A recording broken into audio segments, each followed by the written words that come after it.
welcome back to the Blue Collar Off-Road Podcast, episode 187. I'm Graham. I'm here with... Oh, that's weird. I can't say Luke. Cody and Richie. It just doesn't flow. Yeah. I'm here with Cody and Richie. Luke is currently with Shopkid cutting his Jeep up more than he already has. We'll see how that goes. So he is preoccupied trying to do all that. He's in full go mode, making that thing do whatever it needs to be doing. I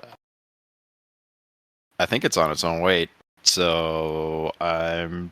Last I saw it was, but who really knows at this point? From my understanding, it has been on its own weight.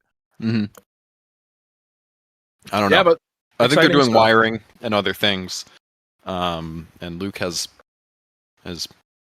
anybody who knows Luke knows that his schedule is odd. He's got like 4-day weekends every other week. Or maybe that's not odd for some people, but it's hard to schedule around for a podcast recording. I'll tell you that much.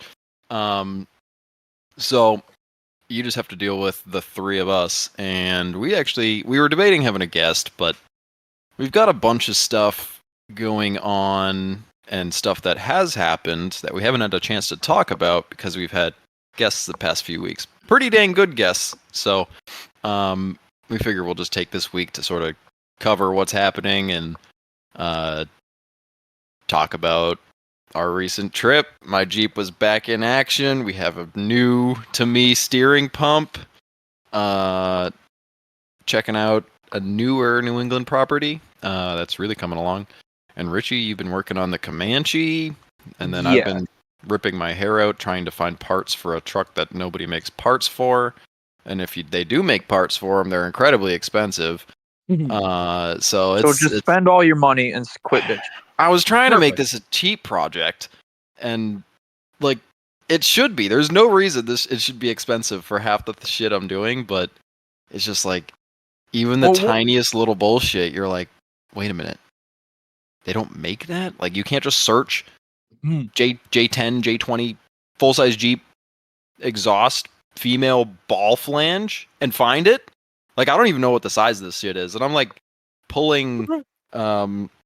It had headers on it, and from what I've read and what I understand and what I've seen through my own experience is the manifold or exhaust headers do not seal well on an AMC 360 because of, I think, the way the bolts are on that thing.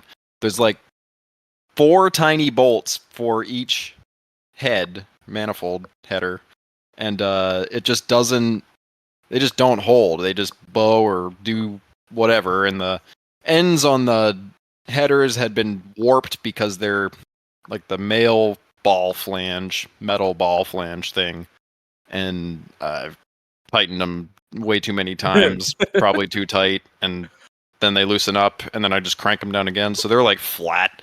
They're not doing anything. So I bought factory manifolds because everybody says that the 70s manifolds for that truck flow pretty good, and don't are they have. Cast or are they like actual like header? They're style? cast, but it's like the 70s ones are, they call it a dog leg port.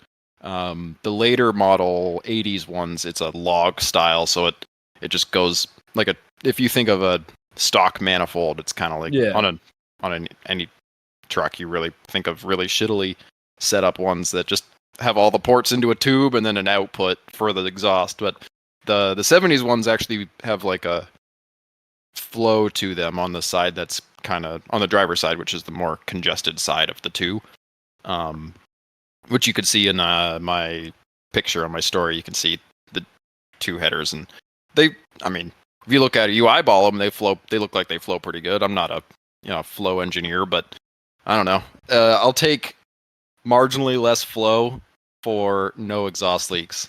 I could not care less at this point. And it wasn't going to work anyways because the slave cylinder on the manual it's not like you think of an AX15 slave cylinder. It's like on the, it's in line with the transmission facing the engine from the bell housing. That's where it's bolting in on this AMC adapter bell housing for the NV4500, it's in line with the engine pointing towards the transmission, if that makes any sense. So it sticks out the wrong way.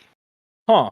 And it's pushing, it's levering the rod differently than it would on it just opposite. It's just hitting it at from a different spot.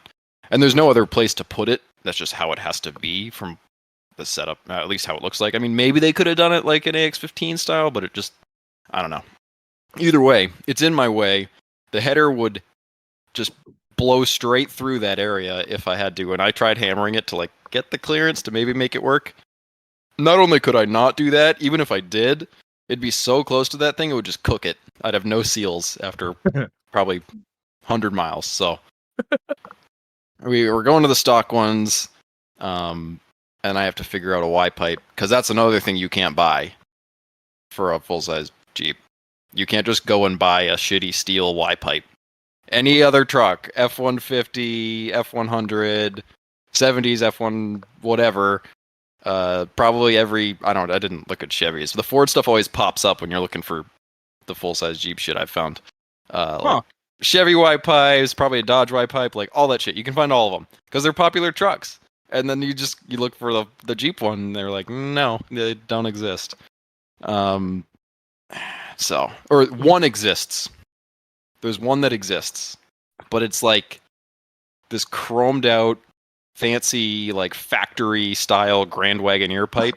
That's the only way you can find parts, is if you look for Grand Wagoneer parts, because those ones are the popular ones that all the old dudes really like. They're like, oh, I had a Wagoneer, I knew someone with one, so I'm gonna get one. And they are cool trucks, don't get me wrong, but like, it's just such a pain in the ass, because every part for those, it's just geared towards those kinds of people, which are people who want to spend a bunch of money and make it numbers matching or whatever bullshit they're on. Well, just open your wallet at this point, Graham. No, just be done with it. I'm literally nickel and diming like every little part I can off of like Summit Racing once I do enough research to figure out what the hell it's actually called. Like, it's just ridiculous. And I'm sitting here, I just got a bunch of more stuff. I have the donut gaskets for the factory manifolds. And I have studs, because the studs that were in it were junk. And I only got 2, and I was supposed to buy 4. So that's not going to work. I'm going to need to buy more. But it's just never ending. I'm so close to being done with the thing, but there's just little bits and pieces that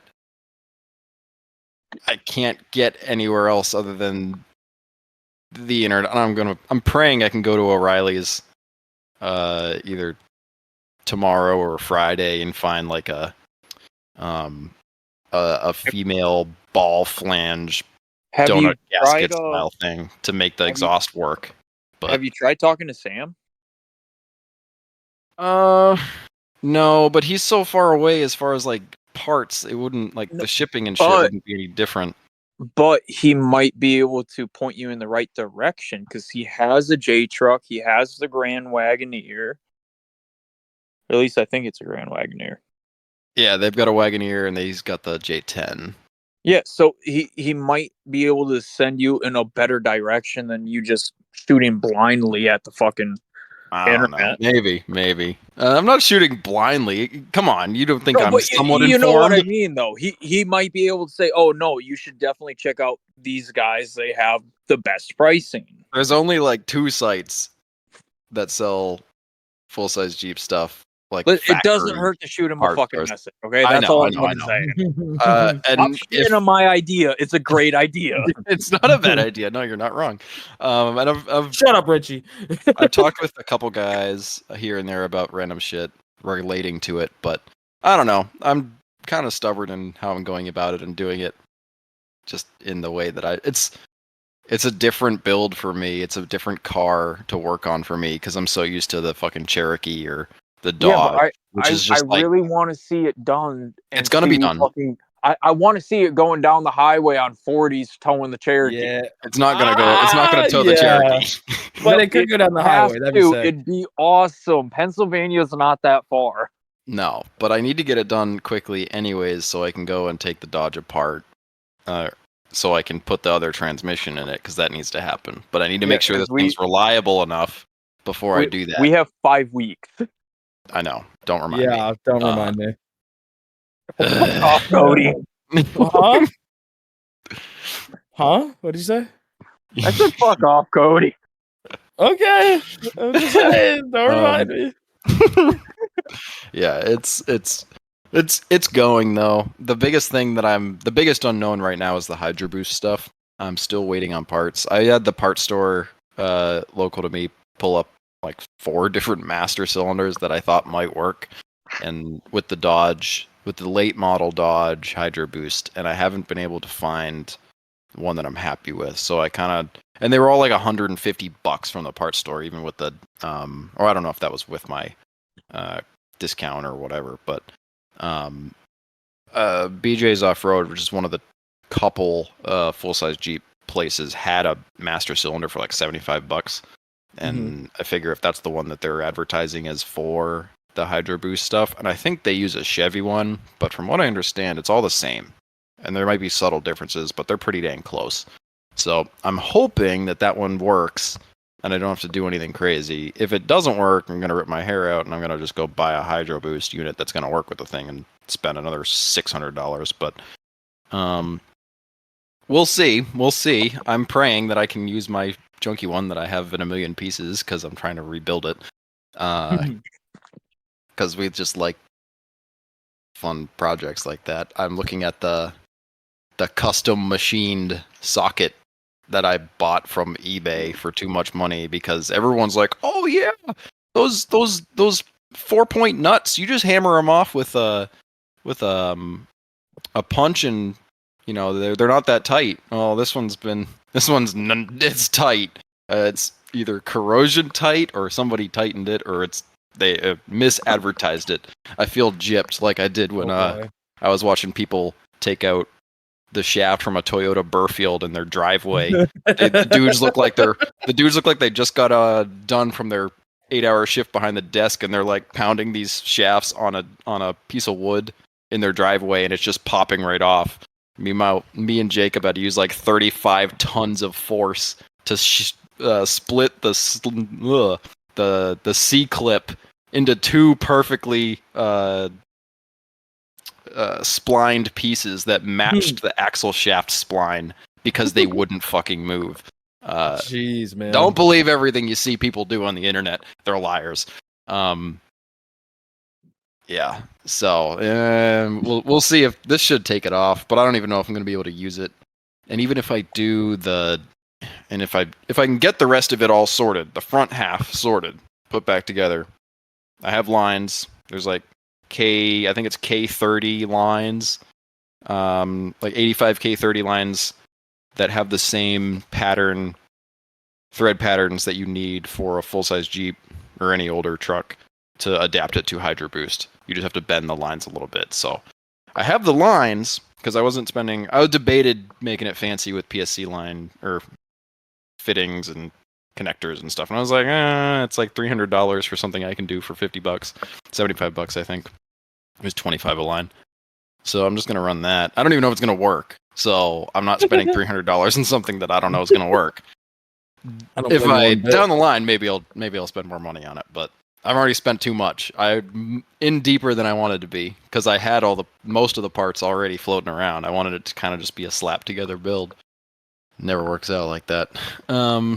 Looks good though, honestly. I mean, I think it's just gonna be sick. I want to see it outside of the shop. Oh. I can't get more than like 3 feet away from it, so I can't see what it looks like.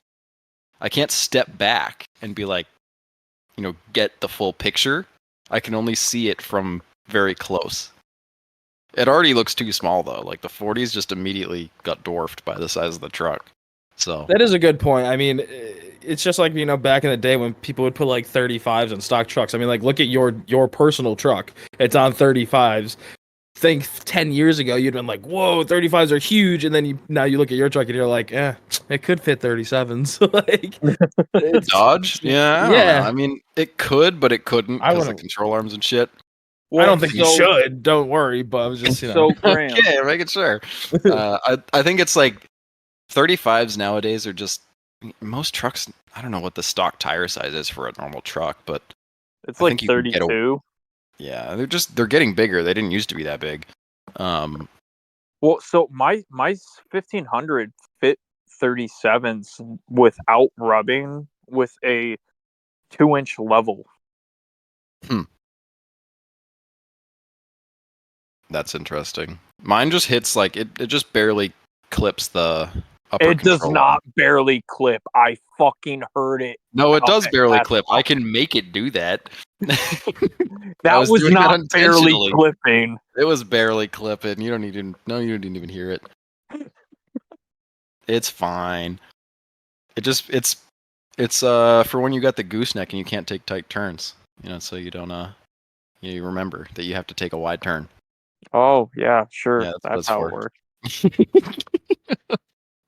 I'm trying to think if there's anything else on the J20 that I would be fun to talk about. Well, I'm just curious on a few things. So earlier you mentioned how like this last, like, and everybody says it, right? Everybody and their cousin says like the last 90% or the last 10% is 90% of the job, right?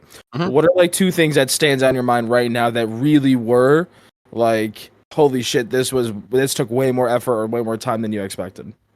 The hydro boost for sure. I mean, that doesn't really count for like the last 10%. That's been, I think it was the first thing I removed was the brakes because I knew that had to come out.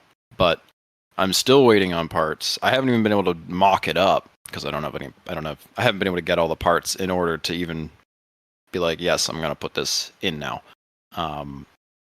So that's still, getting me. I'm gonna have to put. I don't know. It's not a normal project in that the like everything's apart. I've been pretty good about compartmentalizing the different components to the job, right? I think better than I have in the past. The transmission had to go in, so focused on getting the transmission in, put it up in there, did the transfer case on the bench, put that on there, had the adapter to get that clocked where it needed to go. Put the drive shafts in, found drive shafts that worked. I think I've got a Cherokee front shaft because it just bolts in. And I, shortened the rear 5 inches to get it to made up. I cut it a little short, but I'm just gonna pull the seal, and if it blows up, I'll get one God made. damn it! Why do you do this? Why do you? I measured it. I measured it right, and it said it was this length, and then I put it all together, and I must have cut too much. I don't know. It's not off by much, maybe an inch. It should be fine. It's not off by a much, maybe an inch. It'll be fine. That's too big for government work, bro. An inch is how long is a piece in total?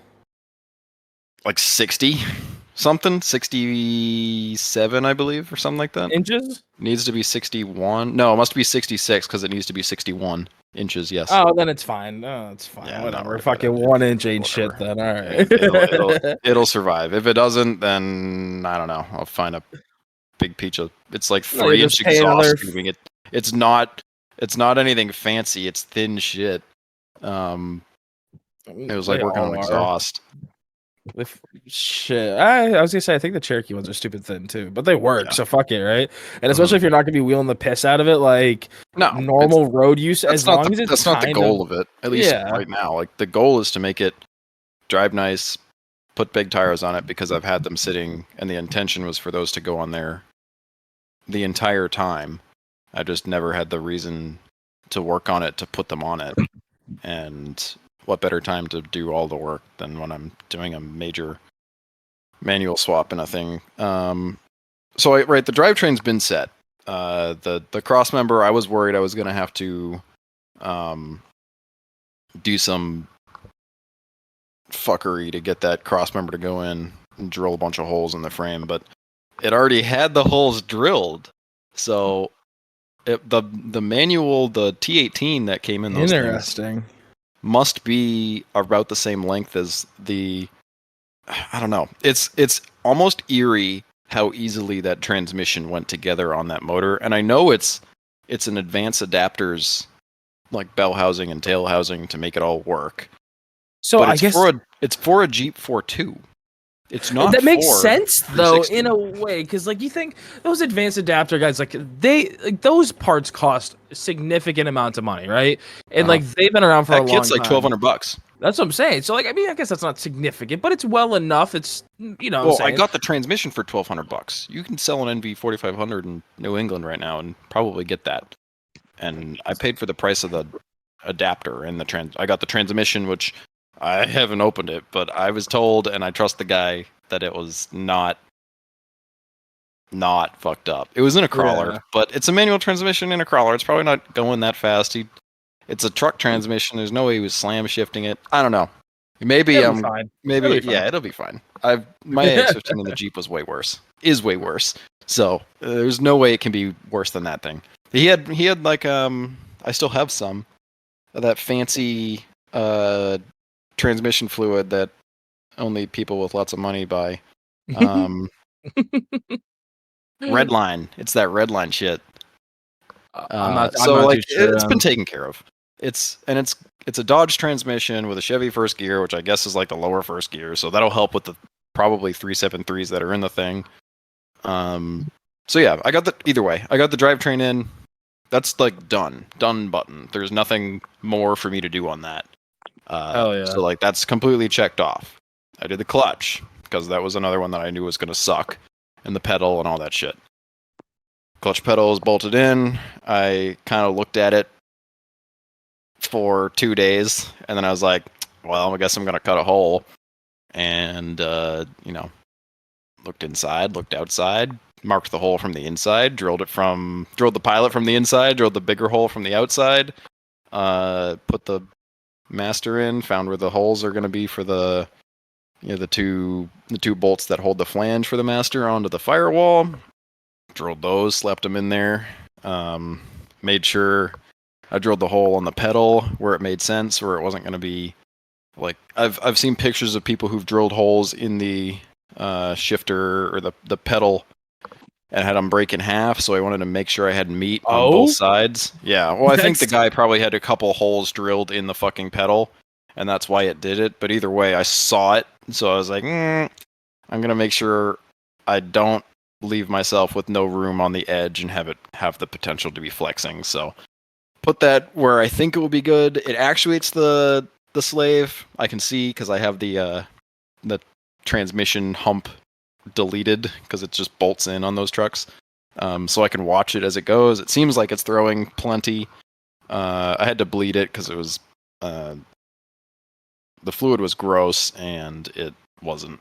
The first time I put it in, it wasn't actuating enough. So it definitely is actuating more now. It's got decent pedal feel, but I won't know till I'm driving it, like where the engagement point is. So, that's so sick.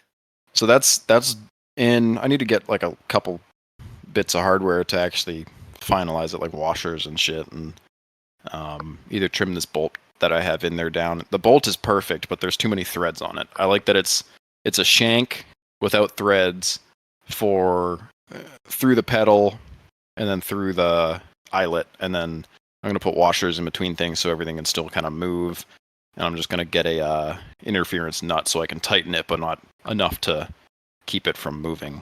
Because I was going to use a chunk out of a Cherokee pedal that piece would, it's, I don't know if it's a Cherokee or a newer Jeep,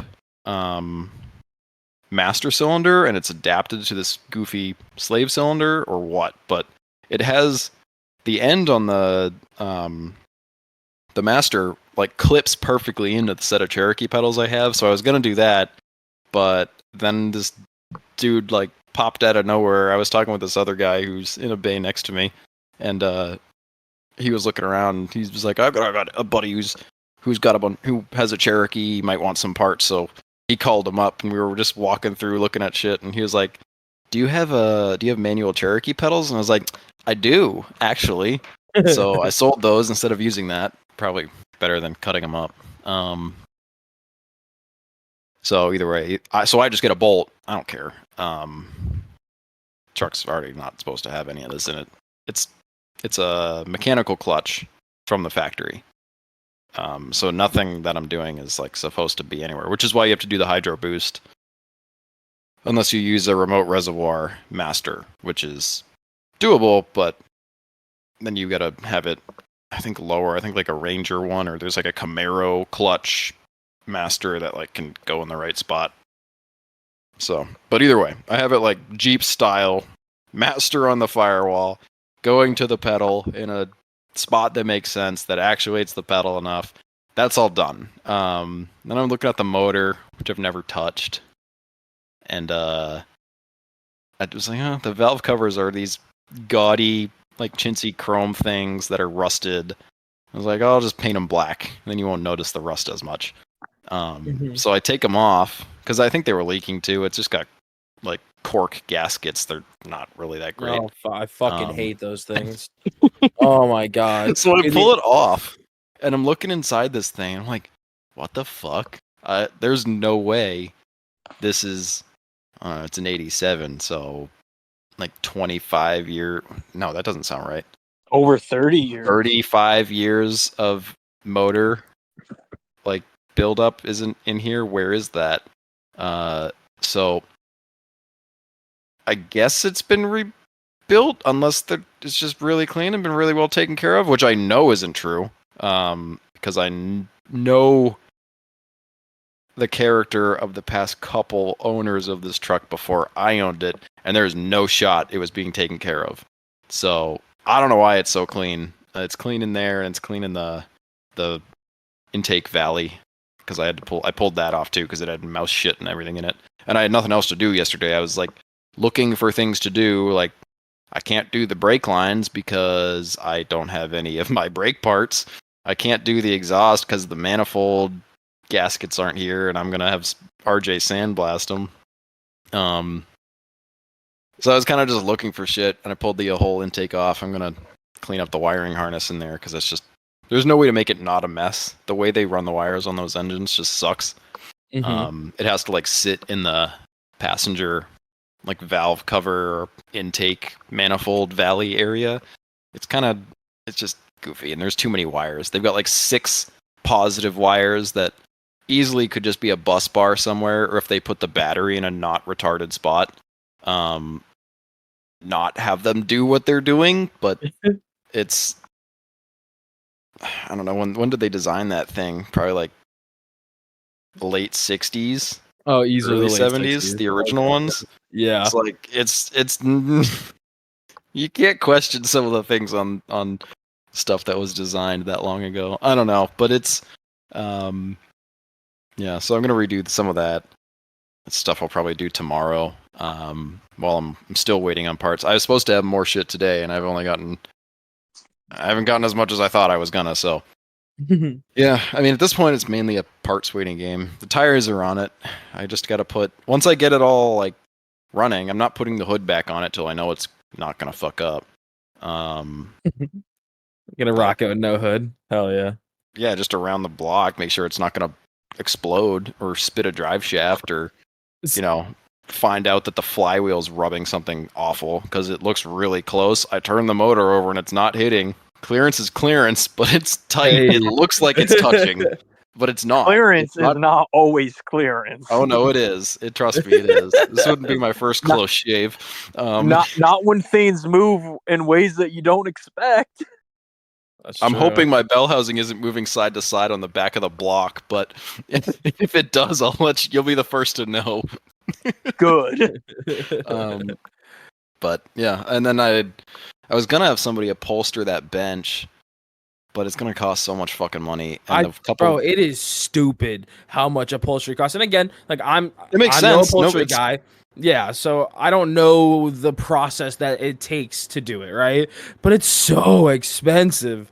It's crazy. Yeah. Well, I think it's just something that it's like not incredibly high demand, but when people want it, they want it done right. It's not like something you can. Yeah, it's a specialty process, and finding people who are good to do that stuff, they're gonna charge you out the ass. Probably pretty lucrative side gig to have, honestly. Get the sewing needles out. Just do it like everyone else does, Graham, and throw a fucking seat cover over it. I know. I gotta find a cool one though. I was looking at all the shitty No. $30 ones on Amazon, and they're awful. No, Cody. Literally anything is better in the driver half of that bench seat. No, I know, but your driver half it's rough. Like it almost deserves like maybe finding a better bench. Like finding like I know yours is like makes sense. It's cool with the I just vehicle. don't want to Well, spend. the big question is the cushioning still there, or is the cushioning gone? Oh, His cushioning is pretty gone on his side. there's some, but Oh, well then, yeah, there's- no, you need to get that bitch either reupholstered Like or a new bench. Like he could No. scratch his ass on the springs if he moved good enough. Oh, it's grabbed my pants. It wouldn't let me Yeah. go one time. Oh yeah, no, you need little to get it fucking wires. reupholstered or There's fucking like- a new bench, Graham. There's like 5 of the main springs broken, and then there's cross little like strands that go from end to end, and a couple of those are broken because it's all grabbing each other, and it's a rat's nest.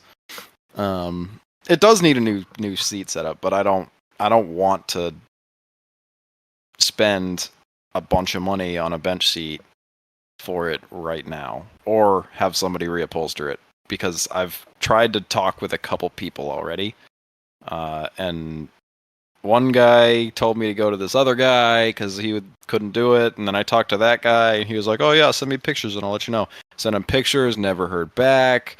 It's like, I'm not. If I talk to you on the phone and I send you shit and you never get back to me, that's all I need to know. Like, Yeah, like I don't want to do business with you now. Thank you. yeah, Well, like I just don't Uber- want to have, because it's also a timing thing. Like, I can't be waiting.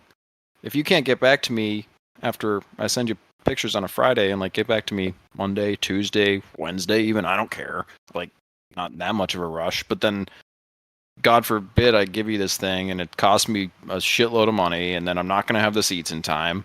And I don't know if you followed Sam's whole adventure with upholstering his seats in the Ford truck, but No. he had a hell of a time with those things, and they didn't come back right, and they What were the about wrong. finding like CJ seats or something, or like YJ seats where like they're kind of YJ would be pushing a little bit, but like period correct, but finding like actual seats. Like I wonder if that's like an option for you. Yeah, probably. I mean, I know the Wagoneer seats. Colin has Wagoneer seats in his. Now, I mean, my floor is flat. Like, you could mount anything in there. It's pretty basic to mount shit. But I mean, like direct swap more than anything is kind of what I'm getting at, right? Like, what is? Yeah. Sorry, I have the hiccups. I do I apologize. don't know. I mean, at some point, the reality with that truck is the bed. I fucking hate. I love the bed, but I hate the bed. I love the dump bed, but I hate it as well because it's rusty. The sides in it are still physically there, but there's not. They don't have a lot of life left in them. They're rotting underneath the copious amounts of Bondo on the side of that thing. And I can't. There's no fixing it. I'd have to cut the whole side off, and it's going to be a lot of money. So I'm just going to run it as it is. I wanted to do more to it. It's got a body lift in it because of that dump bed. The front is body lifted because the dump bed sits higher because they just put the hinge for the dump bed on top of the frame. So the whole rest of the bed had to sit a little higher, and then they just pucked the front, and it's got a decent body lift on it. That's why I can fit 40s with a little bit of trimming and essentially factory suspension. So it's gonna need an overhaul. Whenever that happens down the line, I will be removing the body lift, potentially a lot of the frame, because a lot of it is 80s truck frame that's been POR 15'd or whatever, and they did a really shitty job. They just painted over the rust, so it's all rusting. A lot of it's rusting from inside. There's a lot of stuff that wasn't rusting, and they POR'd it or whatever they did, and it's okay, but it's all peeling off, and then you find this perfect paint underneath all this shit that they threw on, like untouched, unscuffed, like if that thing flaked all the yellow paint off of it, you'd have a pretty good looking paint job in red. It's like ketchup and mustard going on, and the mustard looks awful, but the ketchup underneath looks pretty good. It's goofy. So it's gonna need some more work at some point in the future, but I'm just gonna rock it as it is for now. I don't know if I'll try to put bedsides on it like I can't remember his name. I've talked to him quite a few times. He's got a blue J10 with a Wagoneer door. It's on razors. It's on 40-inch razors. It's got an Hell LS. Have you seen that Grand Wagoneer on tons and 40s on Marketplace? I have. Oh, that thing It's a looks pretty so good. reasonable price too. I know, on the blue labels. I was Yep. just like, obviously, I'm not gonna buy that if I'm buying something, but I was just looking at it. I was just like, damn, that thing looks good. I think it looks real fucking good. It doesn't take much to make those things look good because they're just. It's Wed YJ. I think he's got a YJ. Greg. It's Greg's truck. WED WHYJAY. And I've seen his truck in person. It's cool. He's got like just the sides. The inside of his bed is like not super complete, but I think it's a good look. You can't you don't look at it and think, oh, it's just got like junky bedsides on it. They're not junky for the price you pay for those things. They're expensive. But at some point it'll probably go down that road, and it'll be more of a toy truck and not really a fake work truck, which is what it is now. I have full intentions of building a bumper for that thing to accept the plow that I have. I'll have to rebuild the plow mount. Oh, it was awful anyways, but God. I just think it would be so fucking plow, funny. Dude. Oh, What? leave that dream behind. No, I refuse. Please. It'll be so cool. I don't want to hear it. You're a hater. Okay, whatever. When you get a It'll be driveway cool. and it's usable, I think I will be better Exactly. understanding of it for sure. But Jesus Christ. Nah, fuck that. Fuck that frame. I don't care. Like I said, I'm cutting it off eventually anyways. Most people can't say that. I don't know. There's more to this project at a future time. But for now, I just want to get the manual swap out of the way. Make sure there's no issues or kinks with that. I know that 360 is healthy because it doesn't look fucked. It has oil pressure. Like everything internally looks really Sounds good. Yeah. Other than it doesn't run right because it's got exhaust leaks, and that sniper is worth a zill. And I think that's about it right now with it. Like just it's probably the final 10%, like you're saying. Yeah, I guess more because I still have the whole Hydro Boost portion, but it doesn't realistically add up to being that much more time. I've got to run brake lines. That's like 2 hours worth of work. I got to do all the Hydro Boost stuff. That'll probably take me a day once I have all the pieces. Of just looking at it and sitting there and putting things together and then putting it on the truck and realizing it doesn't work and then taking it off, fucking it with it, and putting it back on. But it'll get there. I'm hoping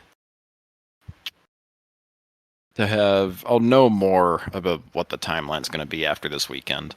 Because hopefully I'll have more parts to paint a picture. The exhaust won't be done by the weekend because I don't have half the shit I need still. That's my current. But it'll be open headers. But yeah, it'll have headers. I mean, it could technically maybe, if I have the Hydro Boost in, run and drive. It'll just be obnoxiously loud. But it'll move. That'd be sick. I'm excited for this thing, man. I really am. Yeah. Either way, I think I have to push it out of the shop Saturday anyways, because I got a guy coming who wants me to weld a couple little things on his Nissan X. I think it's a Frontier. Forget what it is. Xterra? No, it's not an Xterra. It's like that though. Like a hard body, the Frontier. I don't or is it a SUV? Or is it a pickup? It's an SUV. It's an SUV. Then it could be the fucking whatchamacallit. They're the God, I'm blanking on it. It's IFS front. Oh man. Well, I'll know when I look at it Saturday, hopefully. So either way, I'll probably have to push it out of the shop, and it'll be kind of cool. I'll definitely get some pictures of it when I push it out because it's. When is this? Saturday. I'll be there. I want to see this thing shine, and I want to see it. It's not shining. It's very dusty right now. Well, And Cody could give it the old hawk tour. Oh yeah, Oh he could. my He can go- god! Just don't rub too hard, or the paint comes off. Yeah, I'll get to the Bondo real quick. Yeah. So yeah, I think that's all I got for J20 at this point. It's been I wish I had more to take pictures of, but it's been a parts battle and a research battle. There's nothing cool to take pictures of. They were to show progress on. I was making I had some pretty cool tangible progress that I could take pictures of, and then I was like, well, I can't take pictures of that 10 more times. That's stupid. I don't need to see that multiple times. So, but rest assured, it is still going. It's the only thing in my mind. I'm hyper focused on it, and it's pissing me off that it's taking me this long, and it's so slow progress for menial tasks. But it'll be done. It'll get done. Richie, let's talk about the Comanche. Yeah, what's new? So, with the Manche, I got driver's side stiffeners welded up all the way. Well, I mean, there's a few spots that I want to add a little bit more to, but it's all done. Yep. Up until the very end, past the axle, because I decided not to do those sections right now, just to save a little bit of time, because nothing's getting welded to it. So why bother? Makes sense. I got the driver's side rock slider all welded up. I saw that. I just need to do one more the support to the frame. Mm-hmm. Where'd you end up cutting for the slider? Factory rocker or higher? Just the rocker. I didn't go higher because I did not want to start putting into the body that far and everything. Gotcha. And I've already done the slider at the rocker once before, so I knew how to knock that out real quick. Gotcha. Makes sense. A surprising number of people are not happy with how long my sliders are. Or do you have a picture of them? Is it at Facebook? I think I posted one on my Instagram. I don't remember, but I will send one in the chat for you to see. I'd love to see kind of how long are they? You know what I mean? They're 67 inches. He's going. Inches. He goes back to the wheel well. Honestly, I don't dislike it. I went wheel to wheel. So wait. Why would Why people are thinking you should only go where the actual rocker panel is? Pretty much. Everybody was what the fuck? No. Why'd you do the bed too? You just needed to do the cap. I'm like, because if I ended the slider at the back of the cab, I would immediately stab a 2-foot rock the gas cap right behind the fucking cab. Yeah, I think that makes sense. That makes sense. Yeah, and what the fuck? If you ever change it or bob it, you can just cut it off. Or exactly. And you have a massive landing point for all sorts of random junk. So you can choose where that all lands. It doesn't have to be in one specified spot. And the weird thing too, and this is something I did not think about until after I had already welded the top of the slider to everything. Mm-hmm. I had the last support that's over at the bed. Mm-hmm. I have to drop that on top of the slider instead of underneath the slider. Oh yeah, because the frame's the fucking up. frame goes way up. So it's I'm sure glad there's enough room for me to stick my fat head up in there. Well, I don't know if I have a picture of how we did Jacob's. But we had for his just the way his frame hit the 2x6 that we put on his, and he needed 2x6 because there was no cab corner or no not bedside door frame floor section left. It actually like became part of his floor. We did the same thing. We put a kicker back, into the bed a little bit because we didn't weld it to the bed. I think it was high. Oh no, it's a flat bed, so it does. You don't have to cut into any of that. But if it had a normal bed, we would have had to cut into it. Same reason. It just gives you a point to put tube off of if you ever go that route and you want an external like B pillar hoop. Something along, which is like very standard for all those things. Although I think some people do them internal. But yeah, so I guess I went a little overkill because I went with 2x6 for this slider. That's not overkill. I think that's normal. No, but I did also go with 1/4-inch wall. Oh, that's a little heavy, but you won't dent it as easy. That's for sure. Well, that's what I told myself. I grabbed it by accident because it was right next to the thinner wall. So I grabbed it by accident, and I just grabbed both sticks of it from the same stack. Yep. And then I went with the 1/4-inch wall 1x1 for the kickers. Yep. So I mean, all together, I bought a couple £100. Yeah, low down though, so it'll help definitely keep the weight where you want it. Yeah. Body. And I ended up sticking it out just a cunt hair further than what I did on the Cherokee. Because I did not like how tight to the body it was on the Cherokee. Yeah, hopefully protect your body panels a little bit. Keep the Manche from looking like a complete raisin. Honestly, it's not even that. Just it wasn't a big enough step for me to put my foot on the Cherokee. I can put my foot on it now. Yeah, that I do like that about mine. Not with the doors and everything closed, but like with the door open, you have a pretty solid like foot spot with the door open. It's literally a 6-inch pad.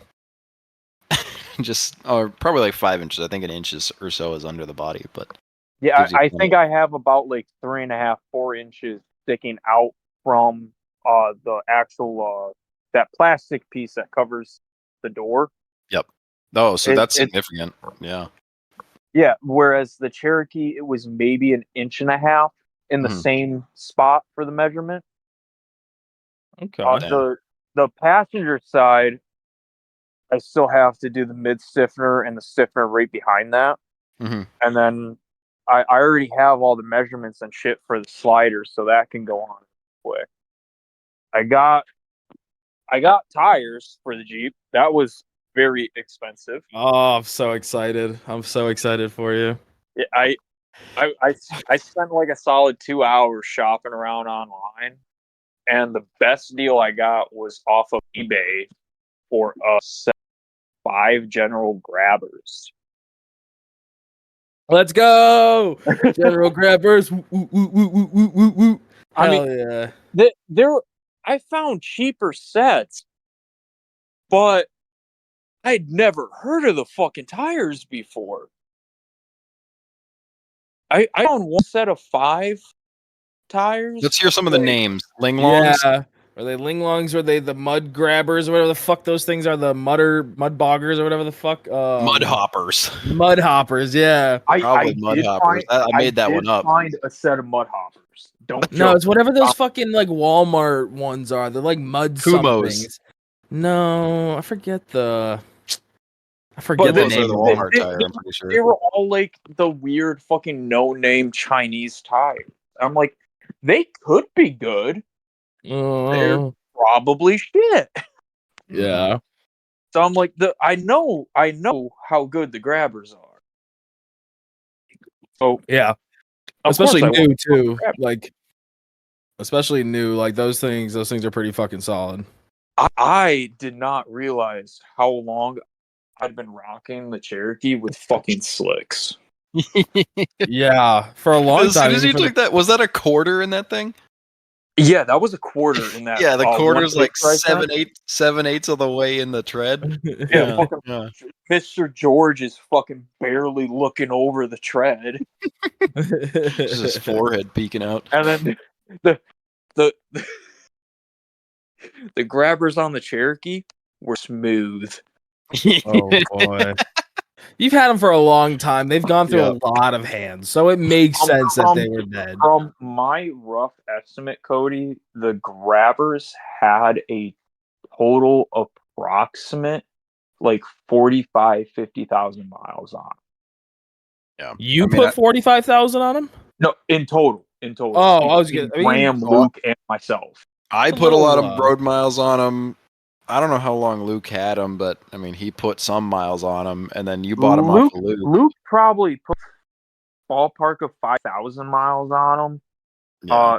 I don't remember how many miles you put on them because we have discussed it before, but I put probably close to 20,000 on them. Yeah, I was probably in that same ballpark. I mean, that was my daily. I was driving it to work and back. Probably like a lot of it was traffic, so it doesn't really count for like mileage, but definitely a lot of miles on those tires because it was what I was using to drive around, and I put about 20,000 miles on the truck a year, so Jesus. Yeah. But for multiple years, I think it'd be a safe bet to say that I probably put 20,000 miles on those tires. I wasn't driving nearly as much back then, but yeah, but I put some fucking miles on them, and the weirdest thing though is, like, they didn't lose any tread, and once they got to a certain point, the tread disappeared. Well, they were probably already like fairly low. I mean, every tire wears weird once you get them low. When I got the tires, they were probably around 65% tread, roundabout, and they lasted fairly well for a couple of years, down to about like 45-50% tread, and then it's like in the span of one wheeling season, I started out with tread. By the end of the season, they were slicks. Jesus. And it's not like I was sitting on fucking rocks and just smoking the tires. It's just like normal day-to-day driving, normal fucking wheeling. Yep. It just disappeared. But I'm very excited to have a new set of grabbers. Yeah, you get to see what they can really do. You just get to see like sloppy thirds on those things. I'm excited for you because they're great. They're already at the shop fucking getting mounted on the rims. Nice.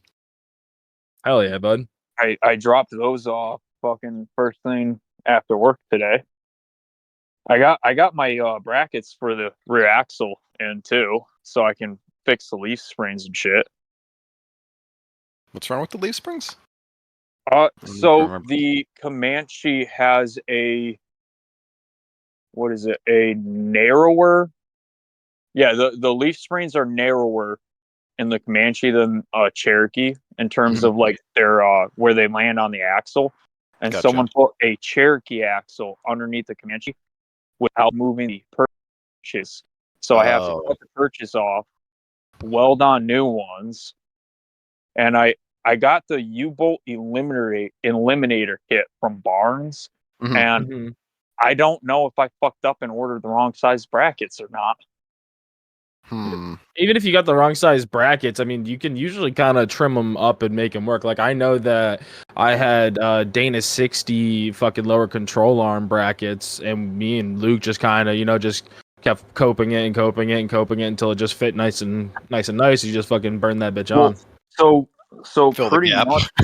Yeah, no. You just make it. You just cut it down a little bit until it like fits around, right? Yeah.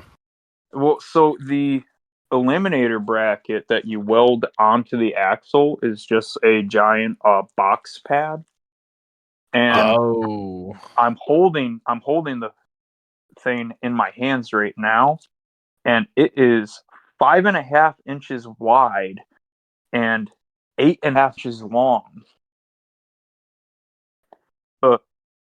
Like the spring pad is? Yeah. I mean, I think that's fine. I mean, it's got a centering pin. Massive. It's got a centering pin. Yeah, it has a centering pin. The holes are all like the holes are all the right distance apart and everything. Mhm. And the radius is right. It just seems yeah, you'll be fine. absurdly massive. Yeah, I mean the biggest thing with those is you're putting a bunch of clamp. I mean, even with a U-bolt setup or a H-bolt setup or whatever the Dodge ones are, right? It's just clamping force to clamp it all together. As long as it doesn't move side to side. I believe I'm just getting fuck, what do you call it? I believe I'll just be throwing on some grade 8 hardware. Yeah, that should be all you need to do. There you go, bud. Because I won't need U-bolts anymore. Nope. That's what I mean. It's the same And concept. they're fucking if anything, too. it's probably better because you're sandwiching it versus like hugging an axle tube. You're top and bottom squishing it together. So it shouldn't have much movement, I would think, even side to side. If it ends up being that it does, you can probably just take that top plate off, put little like tabs on it to hold the fucking main leaf where it needs to be, and like I said, all the holes and everything, because I measured everything out. All the holes are the right like width and distance for the Comanche's leaf springs. The pad is just absurdly huge. Yep. I mean, I guess it makes sense, though. Kind of. I kind of see why it would be so big. Well, that's exciting. Colin recently did those too on his 14 bolt. Did he? They're a beefy. It's a beefy setup. And I think JB used them on his old Cherokee too. So I've seen them a few times, and yeah, I know what you're talking about. The pad is pretty big. Yeah, like I was like when I first took them out of the box, I was like, did I fuck up? Because what are these for? It's not like they have like, oh, this is a kit for a Cherokee. This is the kit for this size axle tube. I'm like, did I fucking order the wrong size? Yeah, forget they're annoying too, the different sizes. Like I know the 44 is completely different than it's like closer to a 35 than it is an 825. It's fucky. It's so annoying. So you got a narrow tube on that thing. What I like about Barnes though is with their shit for the axles, if you're not buying like vehicle specific or axle specific, is all a size range. Yeah. And they have little tabs on radius that you just grind down for the different tube sizes. So like this is what is it, 2 3/4 to 3-inch, I believe it is. No shit. That's cool. I'm like, that's why I was concerned, because the 2 3/4 to 3-inch was right next to the like 3 1/4 to 3.5-inch. I'm like, fuck. Don't grind the wrong one down.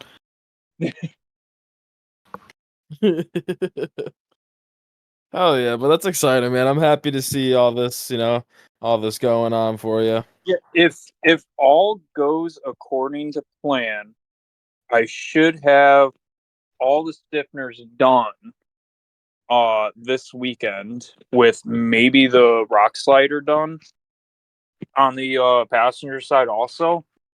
That way next weekend I can pop the transmission apart and throw the clutch and everything in, because I still have not done that part. Why does it need a clutch? Oh no, that was one of the original things it needed. I remember now. Yeah, well, so it doesn't need a clutch; it needs a slave cylinder.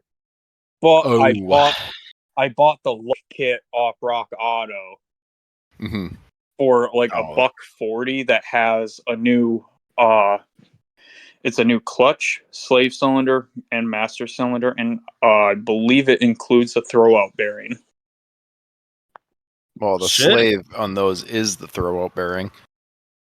Oh, really? Yeah. Either way, on the internal slaves, it's a bearing and it like expands. It's like a bellows. Like a 2-in-1. It's kind of goofy. Is it a single like one-piece system? What do you mean, Graham?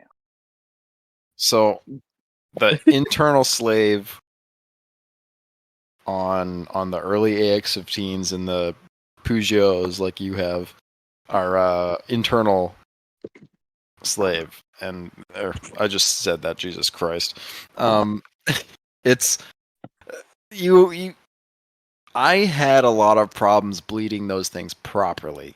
Now, I just had to bleed the slave, as I mentioned, on the J20's clutch, which is external, but it's the same. The bleed procedure is the same, and if you know how to do it, it's not too bad. But I don't know. I could just never get my AX15 internal slave to bleed right, which is why I ultimately swapped it, which was a ton of money because like piecing together little parts to make those things.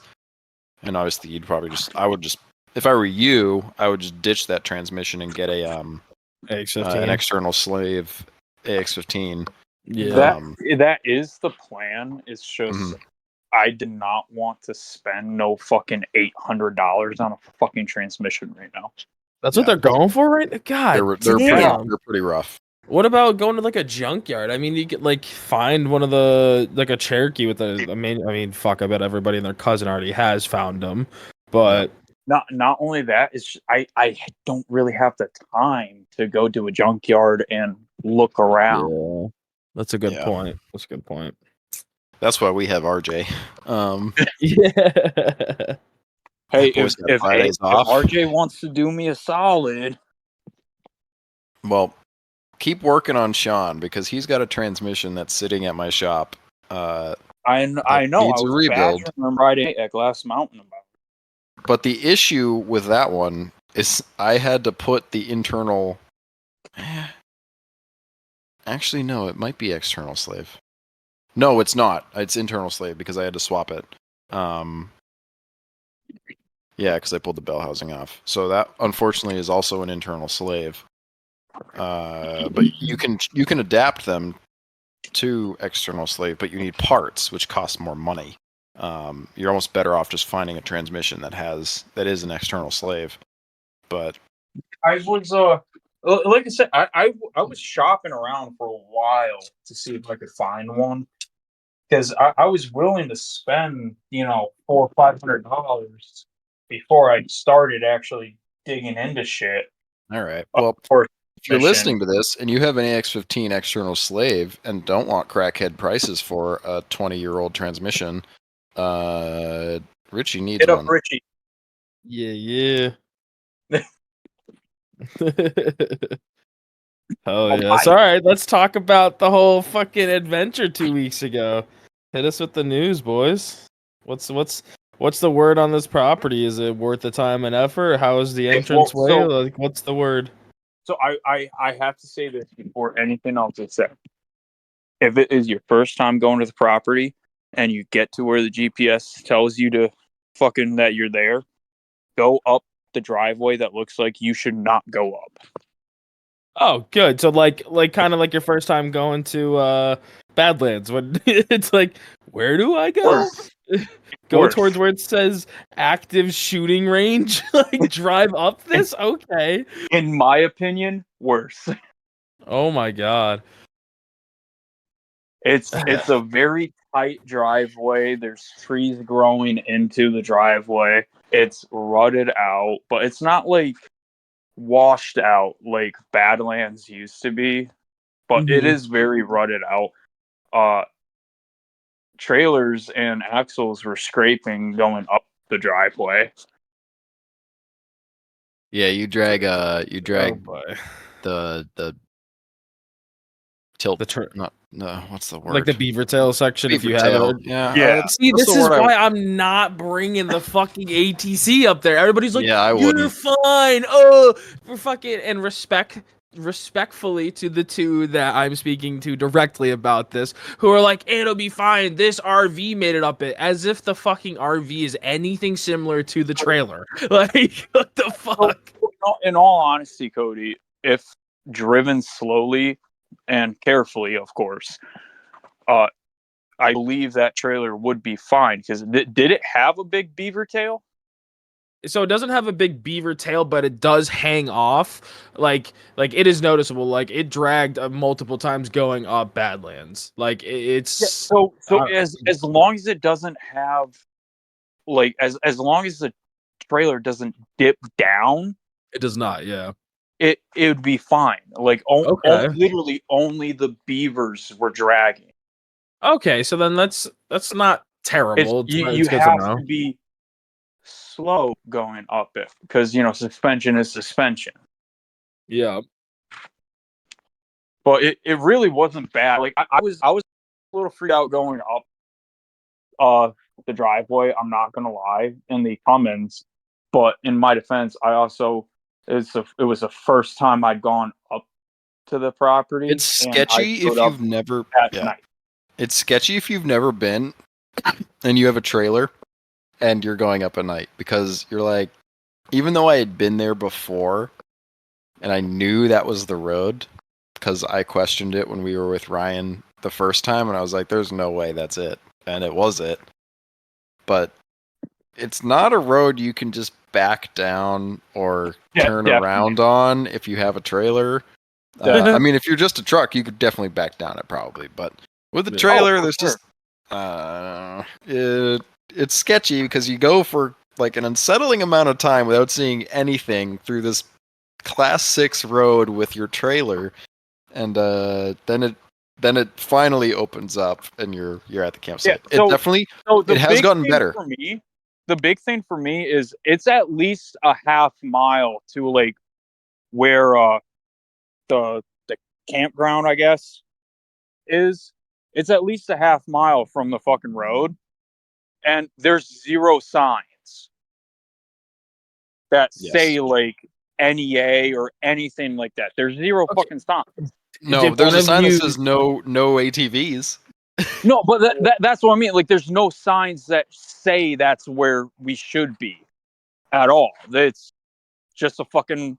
It's a driveway going up into the woods with power lines going down the side of it, and there's all kinds of no trespassing signs, prohibited signs. I'm like, what the fuck? Yeah, Were one of you smart enough I'm not trying to get drop shot. a pin? What was that? Were one of you smart enough to drop a pin? Because that's what I did for Badlands, and that made it really fucking easy. I can't speak for Graham or anyone else, but my GPS ended right in front of the driveway. Okay, so that's good at least. Okay, so it is. It just looks a little funky when you're like you stop. It looks and like you're just going on a random road. No, so the driveway, Cody, is you have this beautiful white house on the left side, and then you have this fucking rutted out path going into the woods to the right, and it's like shit. That can't be it. This is the start to every scary movie I've ever seen. All right, exactly. So I actually drove for like probably another 5-10 minutes past that, and I'm like, what the fuck? So I'm back to where the GPS pulled into it, just a single truck length, and then I called Sean.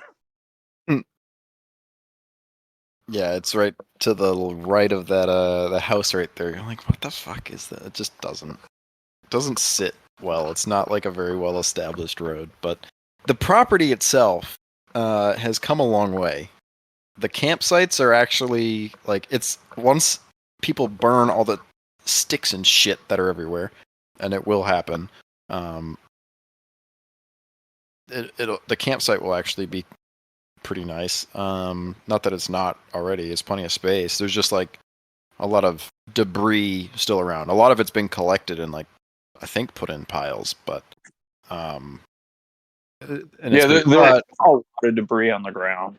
Yeah, there's a ton of junk, but it's easy enough. The trails are narrow right now, but that's not the end of the world. No, that's kind of good though too, because then you can't really just like cheese your way around shit, you know? Yes, no, Cody, sure. they're too narrow. Oh, so they're kind of annoying more than anything. You kind of have to like just weave and bob your way through it.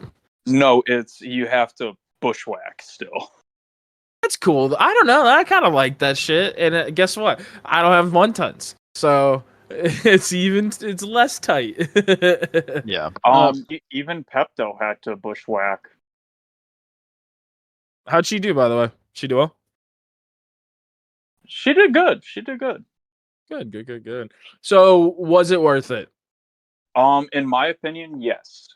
Hell yeah. Okay. And it will only become more and more worth it every time a club goes up there. Yep. The trails just are still very they're not very mature, right? They're extremely green. Yeah, there's just a lot of, and he doesn't mean like they're easy. He just means like there's shit on all of them that, like, even that one little ledge right near the campsite, like that changed so much after maybe 5 rigs went up it. Yeah, it was a completely different obstacle after just one rig. Every rig made a brand new obstacle. Yeah, and then Eddie's whole like he kind of slid into the woods, and then it cleared that whole right half of the trail. But it's actually kind of neat because, like, you could now cut that and open that ledge a little more, and you'd have a nicer, like, blue offshoot to go up it. And it's all rock underneath that, so the dirt is gonna go away, and then you're gonna have the main line, which even after a couple rigs got harder, and that'll be, dry day, you have traction and sticky tires, you'll probably make it up it. And then there's some other kind of different lines from there that you could do. Like, there's really 2 options right now, but you could cut a third easily into that now that it's kind of been pushed down. And the other thing with the trees getting kind of pushed out of the way on the right side of the obstacle is it opens it up to the sun, so it'll dry out better. So you'll actually it'll be a better obstacle or easier obstacle by that measure. That's a good point. I never really thought about that. There's a lot of tree cover right now, and like it's not a bad thing or a good thing. It's still very dense, and a lot of spaces don't get any sun, so they never dry out. And that will change as the little trees that are all in there are pushed around. And the amount of potential on this property that I personally saw is absolutely dumbfounding. And there's a really cool, like, outlook, like vista sort of thing. Oh yeah, I saw photos of that. Yep. Yeah, I love and that's that right shit. after a really cool hill climb. And then there's like a dirt hill climb. Yeah, it's like both. It's dirt to rock to dirt and a tree. So like going up Copper or Fu Manchu or whatever backwards. It's like doing that at Badlands. Like, that, like, after the little squeeze part, you turn the left and then it goes up. You know what I'm talking about? Is it Fu Manchu or is that it's Copper? more dirt than that, I would think. Okay. I don't know. Okay. Yeah, it's more dirt for now. But there is there's a big rock that you kind of like get traction on partway up. Sean ruined it, so I couldn't make it up, but I tried my hardest. Dirt on it? Huh? What, did you throw all the dirt on it? Oh no, I mean I was just in the back, so I got the shit show after everybody else mushed it up. Now Eddie and Sean both had red labels, and then Brianna and Dad both had digging tires. So Sean and Eddie would walk up it like it was nothing, and then Brianna and Dad would go through and stir up the dirt, and then and Ryan would he's trying to keep the body on his rig clean, and then he's trying to put a cage on it, and then it's it's whatever. I didn't know about Ryan that. was saying he was going to put a cage on it, not Ryan. He was. So he's taking out the poop pipe and actually putting in like a proper cage. I didn't realize I was releasing this information for the first time, but that is what has been told to me.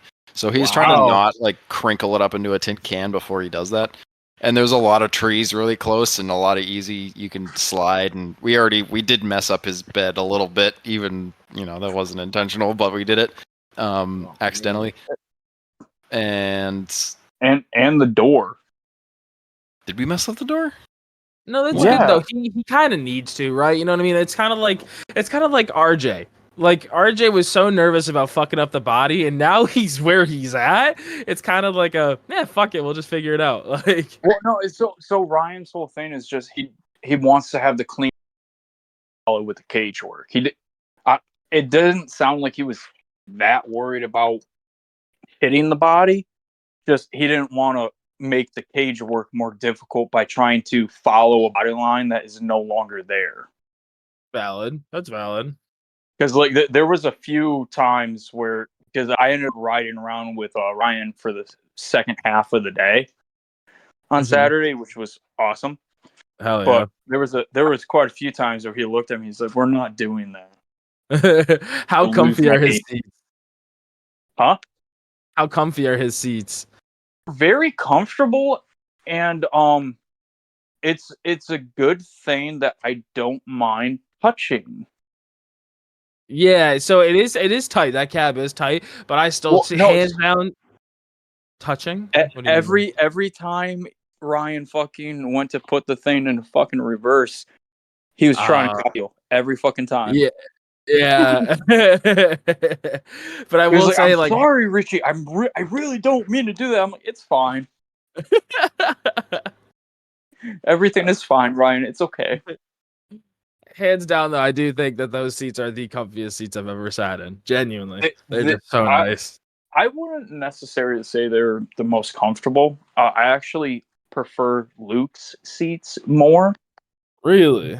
Yeah, for me and my body, Luke's seats have Luke's better seats support. like a baby carrier. Yeah, it really is. Yeah, but the support is in all the right spots for me and my body. That's what I'm saying. Gotcha. That makes sense. Don't get me wrong. Ryan's seats are ridiculously comfortable, but for me, Luke's is more comfortable. Okay. That And makes holy sense. fuck, is Ryan's wife tiny? Yeah, but you have to adjust the harnesses. Yeah. Oh, I had to adjust the harnesses. All right.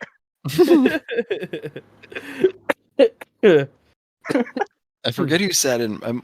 It was Colin, I think. He sat in it after Alexis had sat in a seat, and he's like, "Holy shit! Like, what the hell?" Just like a child is sitting in your seat. Yeah. So Ryan was like trying to avoid stuff, but he had those brand new tires too. We didn't get to see the Mickey Stickies do their work, but and didn't want to scratch up the shiny wheels. He's gonna listen. Hey, they worked on Poser Rock fucking great. Oh yeah, they did.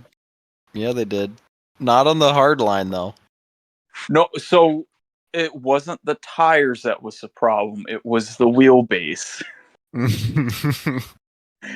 As soon as Ryan got I thought stickies were. there, I thought Mickey Stickies were God's grace on this earth, and they would just grab every rock. You telling me that it didn't stay planted with those things? Listen, gravity is still gravity. Gravity pushes down. Last I checked. Physics, then? I don't know. When you have rotational mass going in one direction and weight transfer in this direction, this is your result. That'd probably be physics. I'm not a physicist. I failed it once. Neither am I. All I know is the front end got airborne as soon as the front end popped up. Well, he should be Ryan very quickly felt me up. I mean, put it in reverse and backed down. No, it was a fun weekend though. We had I think just all in all, my Jeep worked pretty good. I was skeptical about that Cherokee pump, and in a couple of the little videos that I got from Scott, you can see me like revving the thing up and kind of like shaking it back, the pushing the clutch in and out to kind of like get it to turn because it doesn't have quite enough power. But I think I put I don't know. I don't think that pump is 100% either. And then of course Mike Craig's literally there, who had my pump with him, and neither of us remembered to bug each other about it. Did Colin end up going? No. Colin motherfucker. He ended up having issues. Colin had septic issues, I think it was. Yeah, his septic tank blew up, and it's because he had the day before. He still has our that he didn't know sacks. about. Huh? He still has our sacks. Oh yeah, he does have our sacks. Yeah, he said he was gonna bring them there and give them to you, but he forgot the sacks. Well, Yeah, but he didn't. like I said, to be fair, his shit at his house blew up literally the day before. That sucks, bro. That I mean, chances are Is this his first time having a septic? Do either of you know? Because like, there's like strict no. rules with that shit, and if you don't follow it, like, it goes bad real quick. No, the issue was he had a also just passed the 1 year anniversary of buying the house. Like what, last week or earlier this week? Yep. Yeah, The perfect time, issue bro. wasn't that it was like he was doing something wrong with the septic tank. The issue was there was a new septic tank and an old cesspool that nobody knew about, or at least he didn't know about. That the line ran through to get to the septic tank. So the cesspool was like filled up or something, you know. Cesspool off-road podcast here.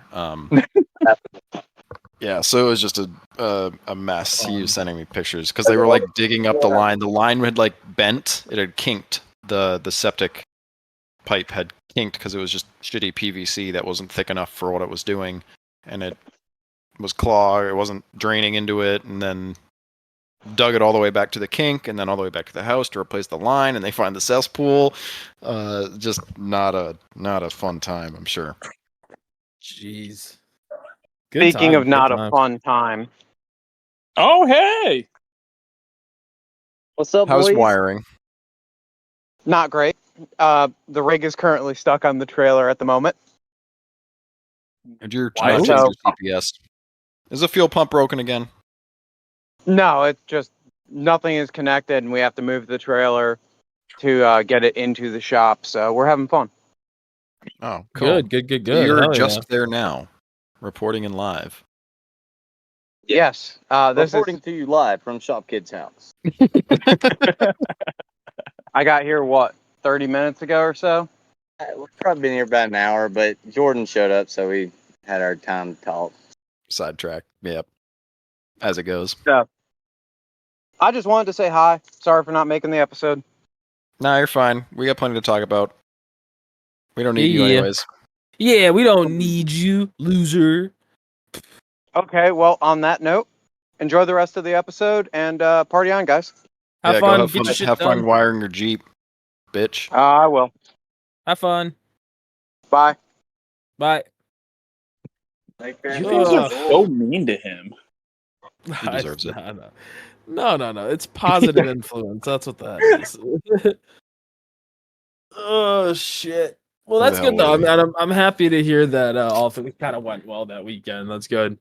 Yeah. So I think in total the it was like what, $75 I think for weekend driver's pass and $35 for the passenger pass.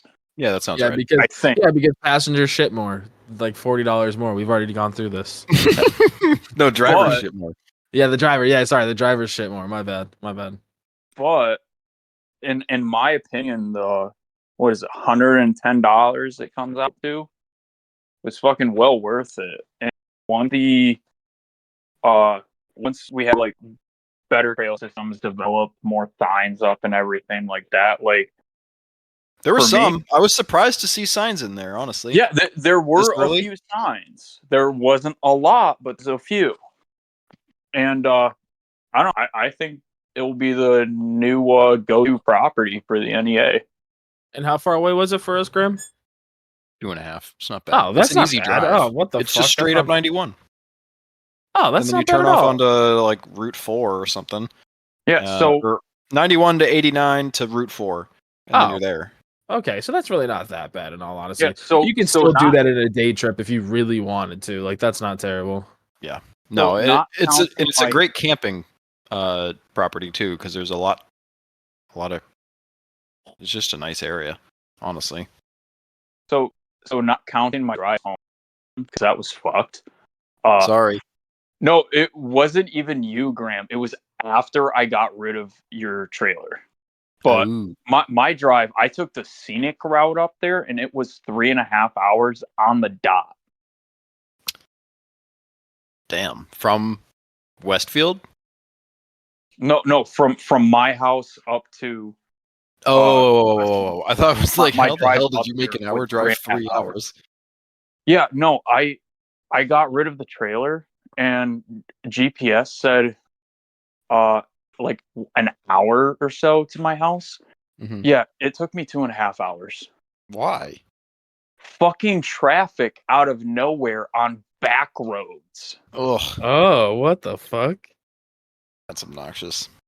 I got to this one spot and it was somewhere around the Mass Connecticut line. Again, all on back roads.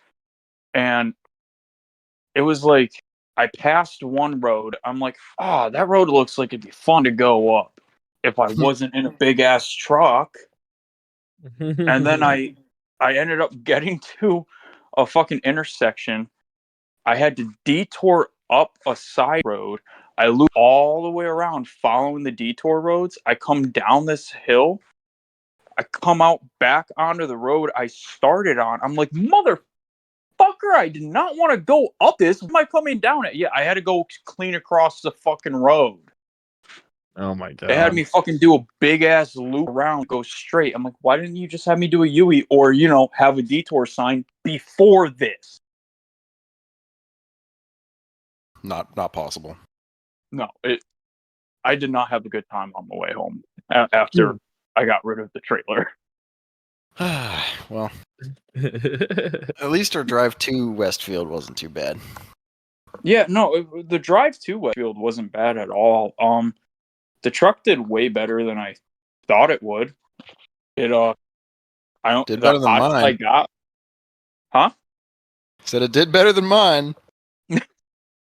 Well, I thought I was going to be pushing it on the temp gauge because it was like 90, 95 degrees, and I had the AC fucking cranked, and the hottest I got was like 210. That it surprised me.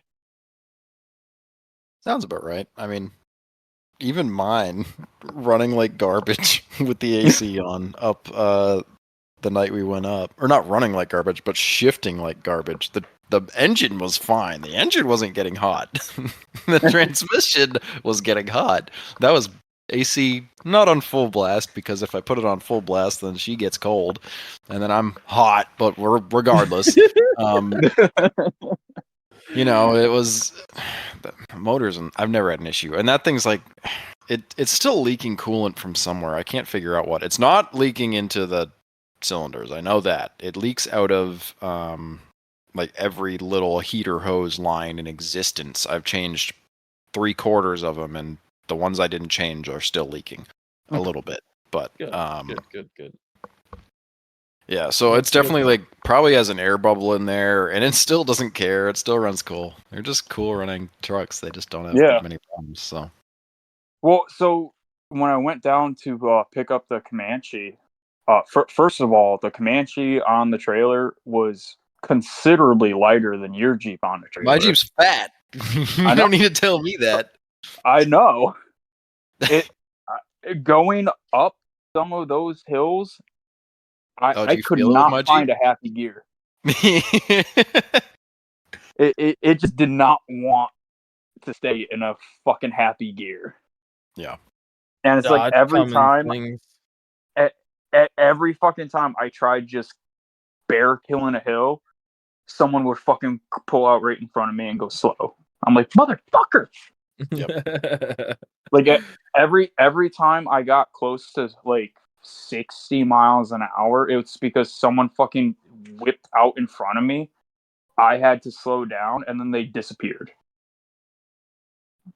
Yep. No, that's typical Massachusetts, Western Massachusetts drivers, I should say.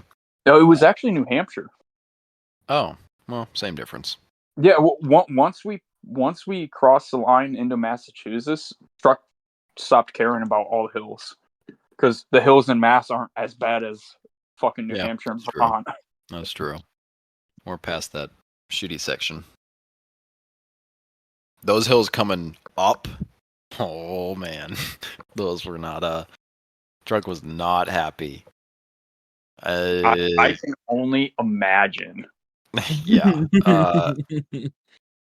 I know I've said in the past that I thought it was probably just the governor pressure sensor, and Is it not anymore? That was on back order, so I couldn't get it before August, and I'm glad it's on back order because I think there's more going on than just that. That might be part of the problem, but it is not happy. I don't know. I could Well, guess what it was, but Are- I'll just say it will move, it drives, but it doesn't like doing it, and it burns a lot of power making the thing move. So it's not putting all the power through the transmission that it should be. So it's going somewhere. I don't think it's clutches because it's not like, it seems more like torque converter to be honest, but either way, it's not worth pursuing. I'm not spending any money on it. It still runs and drives.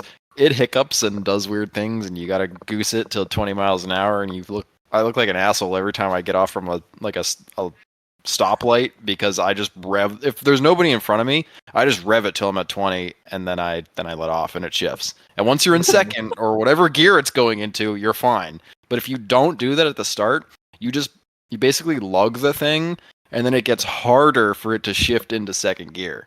It just doesn't. It can't figure it out. So aren't you happy, Graham, that I decided last minute not to steal my wife's car? Yeah. Oh, why? Did you end up towing the trailer for him? Mm-hmm. Yeah. Yeah, I towed it It was- home for him. It was not happy towing. The extra weight, done that it for did you not. before. It didn't. It didn't do well. I got out of work fully planning on stealing just a Subi to go up to New Hampshire. And then, like, as soon as I got home, I'm like, fuck that. I'm just going to stay in the truck. Yeah. Well, I'm glad you did, because my truck probably would have made it home, but it would have been miserable. I would have been in a bad mood. I'll put it that way. Because if I blew that thing up in the middle with the J20 in a million pieces, and I have no other vehicle. I guess I could drive the RV, but like that's Yeah. Fuck yeah. Daily drive the RV. I Hell mean, yeah. that thing drives. It's my He doesn't have best to run daily vehicle anywhere. right now, honestly. Oh, so that reminds me, Graham, actually, now that you brought it up, should I actually install a gooseneck on my truck? Why not? I mean, you become Gives you more options. versatile. Yeah, that's what I'm saying. Like, you have Well, more no, I options. They're meant- expensive, I but meant- gives you I'm options. going to go down web dealers. what? Because I was only half joking about renting a gooseneck and towing both the rigs down to have an RV. We're already kind of working that angle, potentially. I mean, we'll have to talk more about it, but I think there's an angle to work there for sure.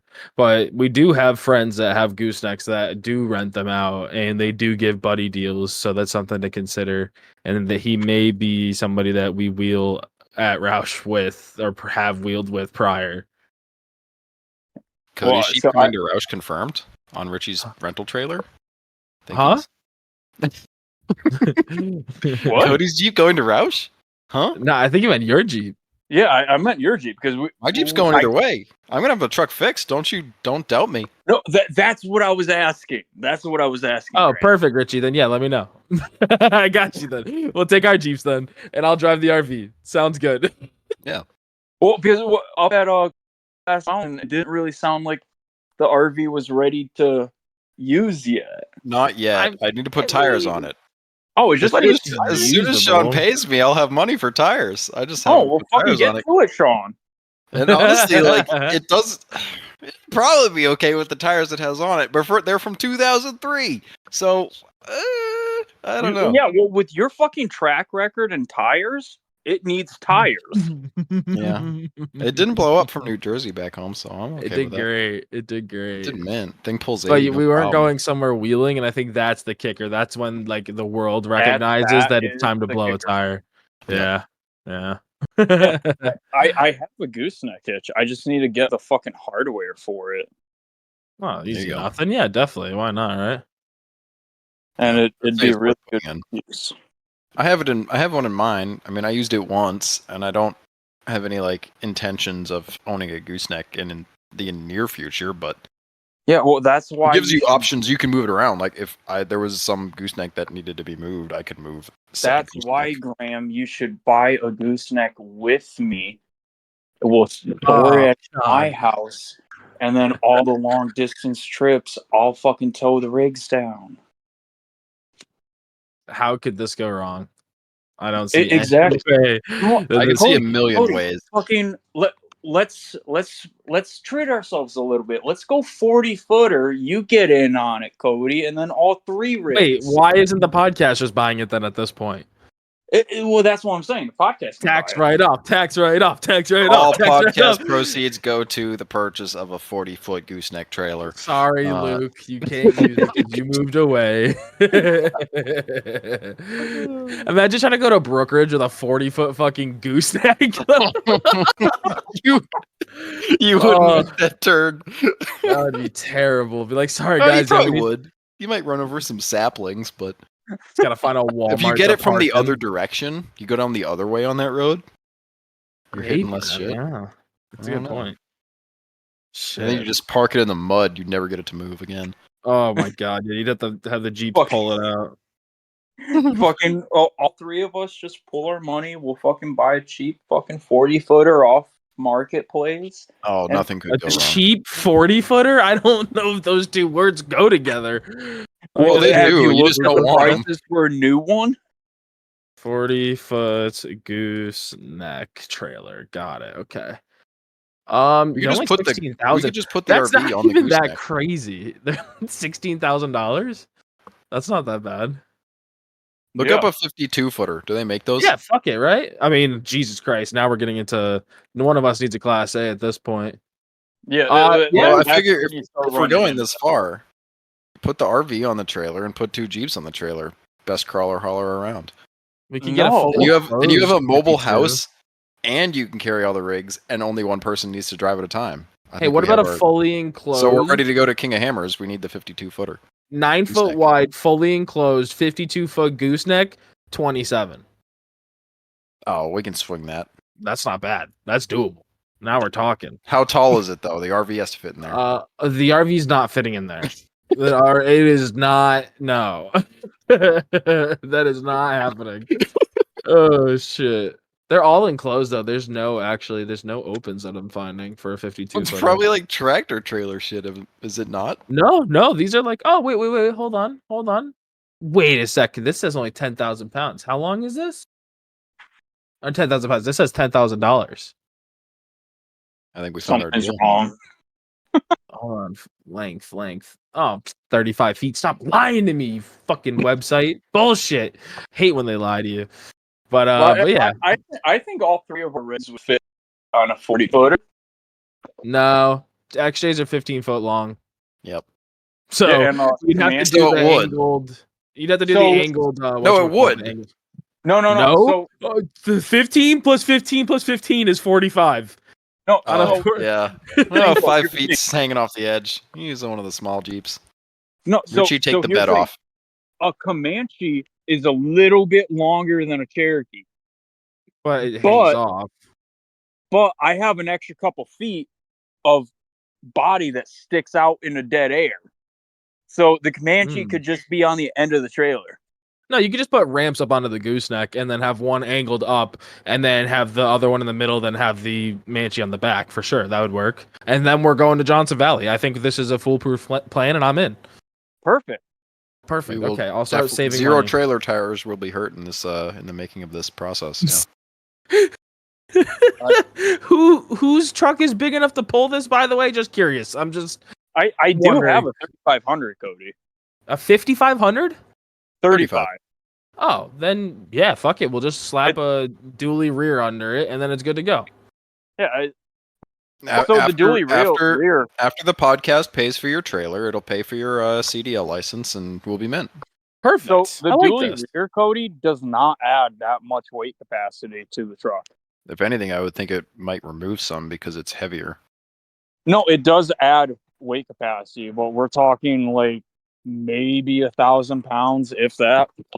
Mm. What's 1,000 pounds at the end of the day? Honestly. 'Cause I did actually already look into the differences between the single and the dually. I'm like, what? That is not enough gain for the amount of work. The only thing is, like, I mean, the thing that is the difference though is the load capacity on the tires themselves.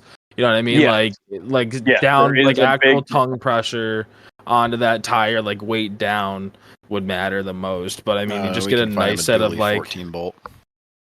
14 in bolt. there. What? It's a Dodge, bro. What the fuck? Why would he put a 14? Yeah, bolt Dodge back actuals suck. You kidding me? Especially third gens. And we were talking about tires, not axles. there? But still. Yeah, well, you need the extra tire. What if we weight just do capacity. longer studs? You think that'll work? We'll just put another wheel on it. It'll be fine. Double lug I'll nut. just weld. Yeah. I'll weld a little bit of threaded rod on. Yeah, dude. Nothing can go wrong from this point on. Grade 8. Just make sure it's grade 8. You'll be good. Can't break if it's grade 8. Pop the caps off the acorn and lug nuts. Fucking thread them on all the way. Put a little bead on some threaded rod and fucking slap a fucking set of tires on. I like this. But anyway, we're fully it will devolving. actually run true. We have fully devolved into fuckery land. I'd say we're kind of at a good spot. How are you guys feeling on this? Any final thoughts? How long has this been running? Hour and 40. Oh, no shit. Yeah. Maybe if you'd stop your fucking yapping, it'd be shorter. So what's your favorite tire and your least favorite tire? General DOT. grabbers. Oh shit. No, I got no final thoughts. I think it was really crawler good. off road 10%. Yep. 15%? BCOP or BCOP 10. At checkout. Go check them out for any of your recovery things. As of now, I'm sure you guys noticed we don't currently have any advertisements on the hot seat. So if you're a company that's interested, feel free to reach out. Probably should have said this in the beginning of the episode because most of you fuckers probably didn't even listen to this point. But yeah, yep. So enjoy the ad-free listening for the time being, but there will be more. So keep your ears out this there. far into the episode, is there a flamingo emoji? There is a flamingo emoji. There's also a Put penguin the flamingo emoji on the Instagram post. Yeah, I like that. I'll Apple Pay you $1. Damn, yo, for every we get flamingo a post. decent amount of fucking listeners. You might get ran through, especially at an 85% retention rate, dude. I'm willing to take this chance. Oh, it has to be the first day. Wait, first day. Okay. Graham, did you say for every flamingo or every person? Every person. Okay. Who comments Just wanted flamingo to specify. a flamingo emoji. It can only be the flamingo emoji. I just wanted to specify so no one spammed you fucking 200 fucking No, not for H1. This is a single one. We'll see how many people listen to the end. I love this. All right. I like this. But on that note, thank you guys very much for listening. Please go check us out on social medias. If you listen this far, listen to Graham. Maybe you'll get a fucking $1 if you're soon enough. Please head over to the Instagram page, put a flamingo onto the most recent updated photo. Please give us a review on any of your, social listening platforms that you guys are on. Please share with your friends, things of that nature. And on that note, Just pretend Luke said something really deep. Yeah. But actually text him and be like, man, that quote you did on episode 159, that was the shiz. That's what you need to do. Are we? No, we're past 159. Well, yeah, we're way past 150. This is 187. Shit. Hey, I'm dyslexic and sometimes I'm bad at counting too. All right, my bad. Text Luke and say the quote on 187 was the best. We're on 187. Yeah. Oh yeah. That's what we just said. Yeah. If you need his number, it's 1-800-911-3321. 675-309. That's Jenny. We don't talk to Jenny anymore. Yeah, fuck you, Jenny. If there's any Jennies listening, I promise it wasn't directed at you. Or was it? Have a good night. Bye.